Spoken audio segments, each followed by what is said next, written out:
सैया जी चल गईले बहरा, करेला बड़ा परेशान हो। ए जी आधी आधी रतिया के तकिया हटा के कोइल चाहेला नेवान हो।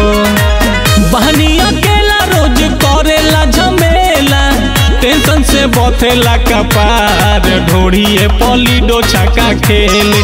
दो गहला देवरा बा हमार, ढोड़िए पलिडो छक्का खेले।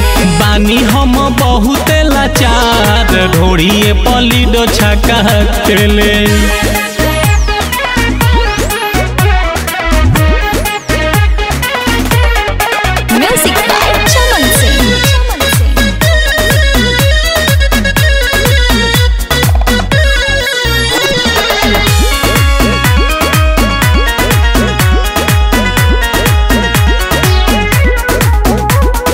के तनोनी होरा धरे हमारा के कोरा, कहे चलो ये भौजी खेला होई कोरा।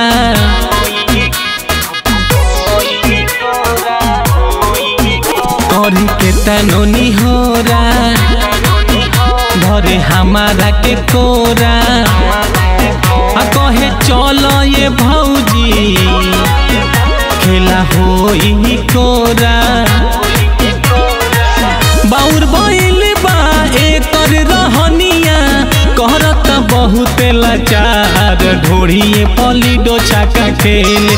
दो गहला देवरा बा हमार, ढोड़िए पलिडो छक्का खेले। बानी हम बहुत लाचार, ढोड़िए पलिडो छक्का खेले।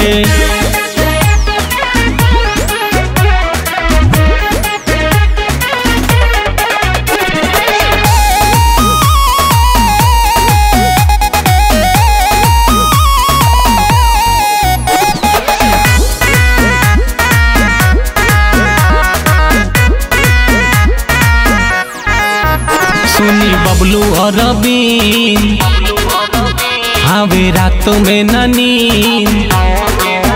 कोइले बाट तंग हो है देवारा वा नसीन।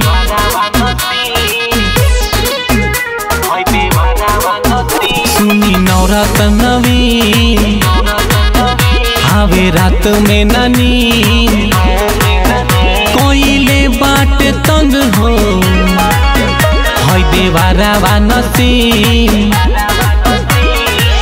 एकर डर से सुनी है सैया करी न सबक सिंगार, ढोड़िए पलिडो छक्का खेले। दो गहला देवरा बा हमार, ढोड़िए पलिडो छक्का खेले। बानी हम बहुत लाचार, ढोड़िए पलिडो छक्का खेले।